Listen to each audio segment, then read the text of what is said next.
Greetings and welcome to Lesson 4. In this lesson, we will apply what we've learned in the previous lessons to create what I refer to as the Talking Picture app. We will also learn about the use of canvases, sprites, and hotspots. For this demonstration, you are going to need 5 images: a world map, preferably one that is a silhouette with a line drawing of the continents, or a geological map. A political map will not work as well. An image of Mount McKinley or Denali in Alaska, a picture of Death Valley in California, one of Mount Aconcagua in Argentina, and the Valdez Peninsula in Argentina.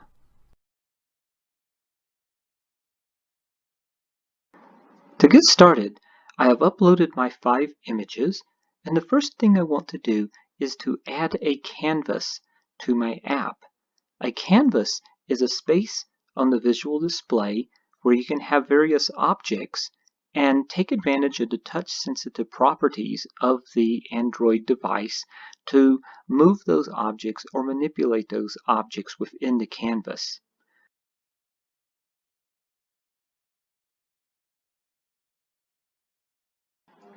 To add my canvas to the visual display, I will go to Drawing and Animation, and you see it's the second item in the list. I'll pull that over onto the screen. Now I want my canvas to fill the entire visual display, so for the properties of canvas, I will go to Height, and I will choose Fill Parent. In this context, parent refers to the overall visual display, and the children of that parent would be the various features that we insert into the visual display.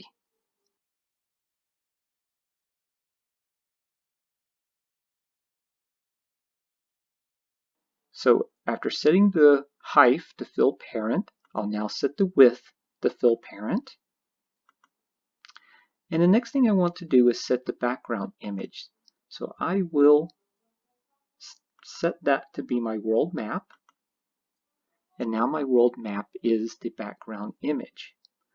One thing you'll see here is the map is rather distorted. It should be oriented differently. I'm going to go to screen 1, and on screen orientation, I'm going to set the orientation to landscape. One of the things that you're going to want to do with apps is think about whether they will operate best in a portrait or a landscape orientation, and set that orientation so that it is consistent and it doesn't change as a user rotates their phone. With this app, we will have pictures that represent the highest and lowest point in North America and South America.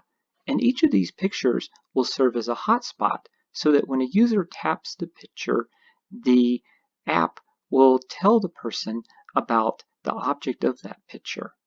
So, to do this, we want to use image sprites. You'll find them under Drawing and Animation. Let's pull the first one over, and we will drop it about the location of Mount McKinley.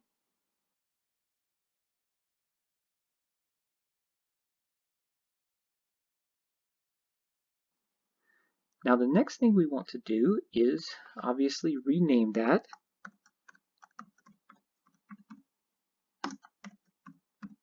I called it my McKinley sprite. Now for the image, we will choose the picture of Mount McKinley. And you see it's huge. We need to make it very small. So for height, let's try 25 pixels. That may still be a little big. I'm going to drop it down to 20. And for width, I'm going to set that to 20 pixels also.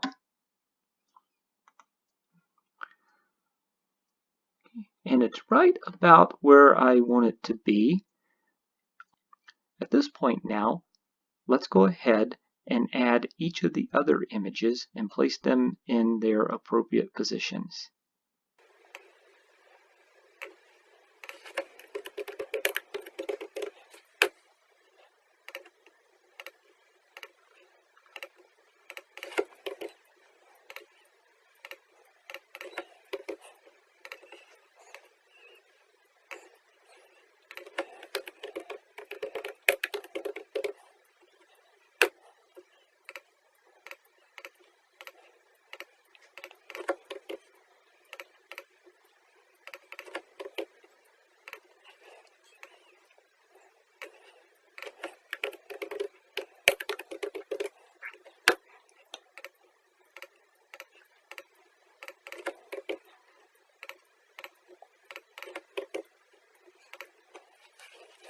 With this done, we have one more thing to do before we begin programming, and that is to add our text-to-speech components, and we will need one for each of our images.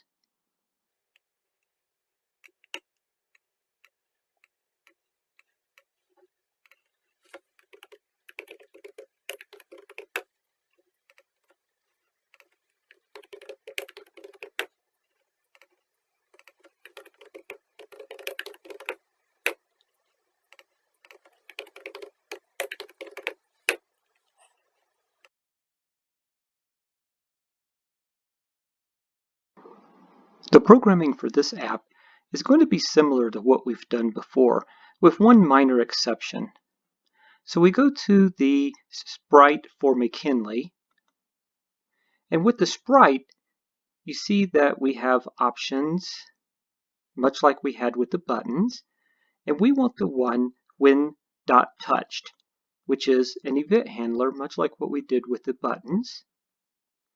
We will go to the McKinley text-to-speech. We'll get the same text-to-speech as before, and we will fill in a text string. Let's go ahead and duplicate these, and then we will come back and fill in the text.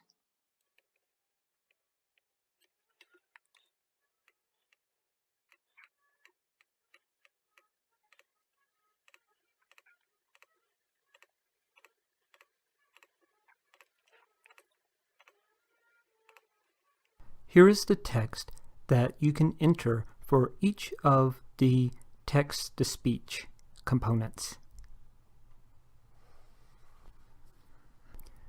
Given what you've learned in the previous lessons, that must have been easy. Now it's time to be creative. Take a topic or subject that you're studying or that you have an interest and create your own talking picture app. For more lessons, or the written notes that accompany this lesson, visit the Brain Hackers website at www.brainhackers.net.